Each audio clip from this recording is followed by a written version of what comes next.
কি বানাইছিস বল? এটা দেখতে এমন কেন? প্লিজ দেখাচ্ছ কেন? এটা দেখতে এমন কেন? কি বানাইছো বলো? কি এটা? এটা হলো চালতার আচার, সরি চালতার মোরব্বা। চালতার মোরব্বা?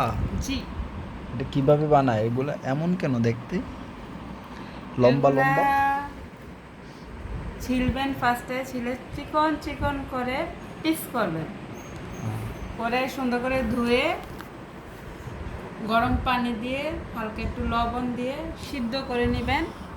সিদ্ধ করার পূর্বে যখন এই টকের জন্য যতটুকু প্রয়োজনীয় লবণ প্রয়োজন সেটা দিবেন। দেওয়ার পর যখন পানিটা কমে আসবে, সিদ্ধ হয়ে আসবে, তখন কাঠি অথবা ডাল ঘুটনি দিয়ে চেপে দিলে একটু ভেঙে যাবে। ভেঙে যাওয়ার পর চিনি দিবেন, চিনি দিয়ে ভালো করে নাড়বেন। নাড়ার পরে যখন একদম হয়ে আসবে,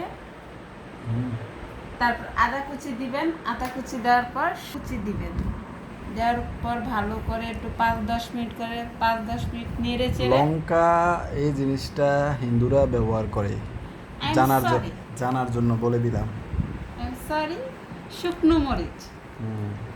লাল মরিচ, শুকনো লাল মরিচ।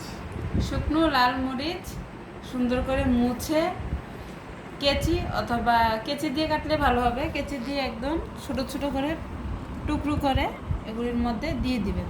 দেওয়ার পর 5-10 মিনিট নেড়ে চেড়ে যখন একদম মাখা মাখা হয়ে আসবে, তখন চুলার থেকে নামিয়ে নেবেন।